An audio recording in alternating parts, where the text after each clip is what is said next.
변호사님 저희 방송에는 처음 뵙는데 그 네. 사이에 방송을 쉬시고 네. 수원시라는 거대한 지자체에서 네. 부시장을 하셨더라고요. 작년 10월부터 12월 초까지 한 1년 2개월 정도 이제 부시장 하면서 조용히 이제 있었습니다. 조용히. 말을 못하는 게 굉장히 힘들더라고요. 어디 가서 사실은 지난 내란 때도 내가 아무것도 못했어요. 그때도 지하 벙커라기보다는 지하 뭐 그 사무실에 앉아서 우리는 이제 TV만 보고 있었는데. 그렇군요. 어디 가서 뭐 집회도 못하지, 시위도 못하지, 떠들지도 못하지 정말 답답해가지고 하여튼 그게 제일 힘들었어요. 말 그래도 못하는 돈을 게. 주고 사서도 못하는 행정 경험을 부시장으로 네. 1년 2개월 하셨으니까 네. 나름대로 배우고 쌓은 것도 많으실 것 같은데요. 많이 배웠어요. 네, 어떤 네, 걸 주로 왜냐면 배우셨습니까? 일단은 지금 업무 보고와 관련해서도 공무원들은 사실은 모든 보고나 이거는 굉장히 다 좋은 방향으로 해요. 지금 이재명 대통령도 보면은 그 업무 보고를 받아본 분들은 아는데 업무 보고에 없는 거를 파악하는 게 일부 중요해요. 없는 거, 빠진 거. 네. 그 다음에 사실은 공무원들의 특징은 약간 논란이 되고 쟁점이 되고 이런 거는 가급적 얘기가 안 날라 그래요. 지금 잘 되고 있는 거 이런 것만 쭉 넣거든요. 그러면 항상 저도 뭐 업무 보고를 많이 받아보면 뭐가 빠졌을까, 그다음에 뭐가 이제 밖에서 듣잖아요. 논란이 되는 거. 그렇죠. 그거에 대한 주입을 입장이 해주니까 또, 어떤가. 네. 근데 공무원들이 그런 걸 질문하는 걸 되게 또 부담스러워해요. 그렇죠. 우리는 이제 쟁점을 다루는 게 익숙하잖아요. 변호사뿐만 아니라 이제 시사하는 분들도 항상 쟁점 이슈가 되는 걸 다루는데 공무원들은 항상 그거를 약간 후순위로 밀어놓는 경향이 있어요.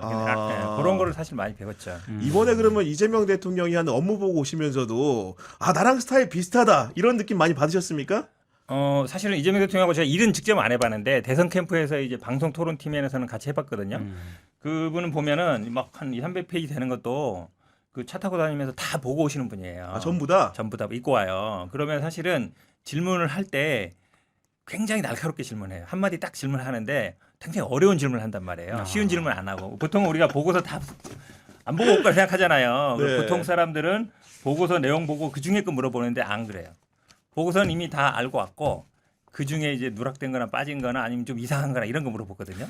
그러니까 공무원들이나 그 같이 일하는 사람들은 굉장히 힘들죠. 제가 예전에도 그랬는데 이재명 대통령은 진짜 굉장히 똑똑하고 훌륭하신 분인 것 같아요. 근데 직장 상사로는 모시고 싶지 않아요. 엄청나게 함께 일하면 상당히 피곤감이 쩔어오는 그럴 수도 있겠다 생각이 예전에 한번 드는데 제가 방송 토론할 때 경험을 말씀드리면 원래 이제 지자체마다 돌아다니면 대선 후보 다니면은 막 그 공약 같은 거를 의원들이 막 집어넣어요. 중간중간에 집어넣잖아요. 근데 원래는 1버전, 2버전, 3버전 있으면 바뀔 때마다 그거를 원래는 빨간색, 파란색으로 바뀐 걸 표시해놔야거든요. 그게 중요한 거니까.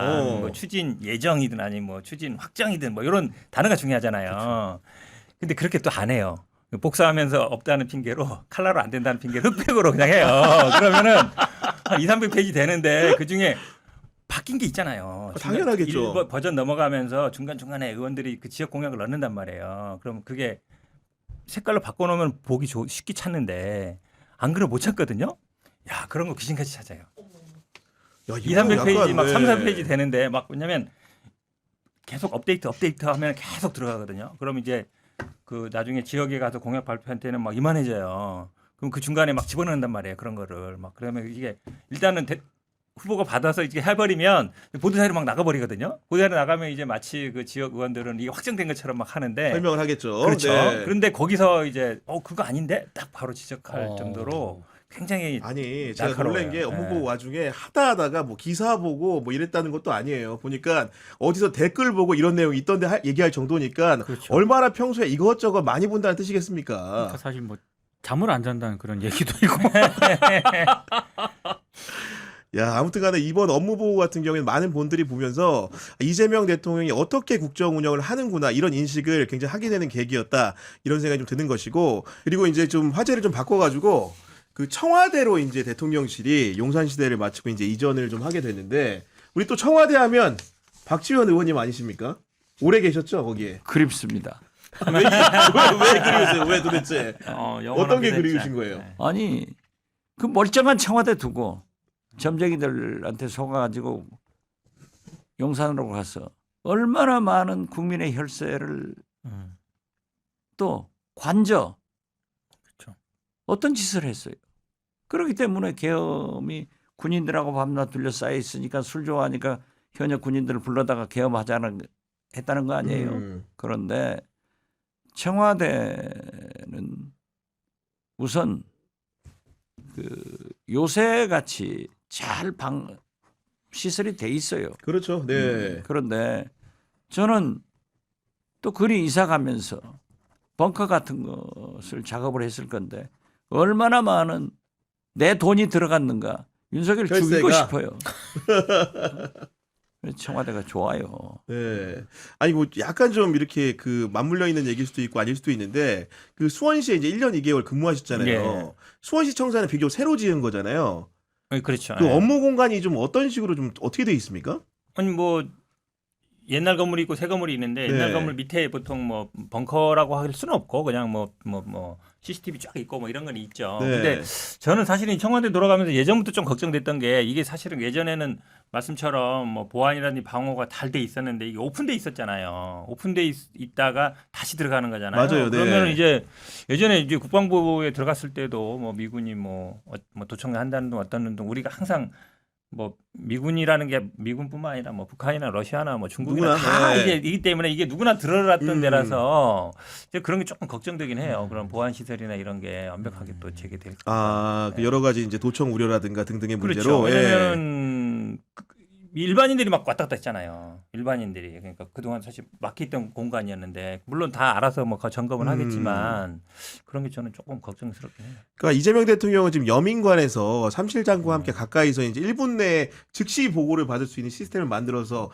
있겠다고 그 말씀을 하셨는데 그 일부에서 이제 과거의 전직 대통령들 보면은 청와대 안에 들어가면 뭔가 이제 바깥의 소리를 듣기가 좀 어려워진다. 이런 얘기를 입버릇처럼 하신 분들이 있거든요. 그렇죠. 그러니까 우리 의원님은 이제 비서실장도 하셨으니까 이재명 대통령이 청와대 들어가면 어떤 자세로 이제 밖에 얘기를 들어야 되는지 그런 얘기를 좀 해주십시오. 물론 네. 민정수석실에서 국민 동향을 보고를 해요. 그렇지만은 제가 윤석열 대통령한테 계속 얘기하듯이 정진석 비서실장한테 그런 거예요.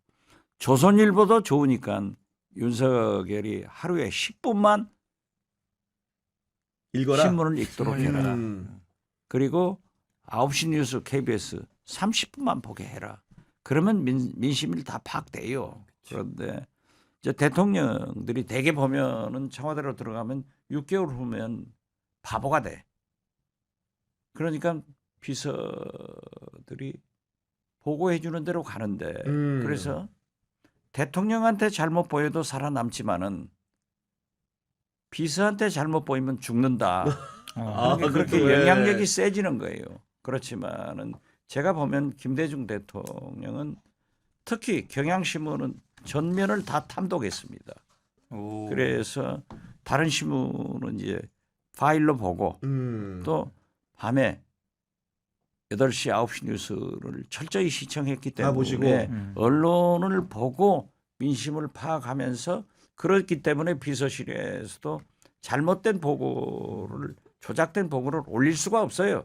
다 알고 있는. 야 이렇게 된 아니 어떤 신문에 이게 나왔던데. 이렇게 써있던데 아니 어제 MBC 뉴스에 이러던데 이런 것이 있어서 저는 이재명 대통령이 항심을 가지고 신문 방송을 하루에 1시간씩만 보시면은 아무 문제 없다 이렇게 생각합니다.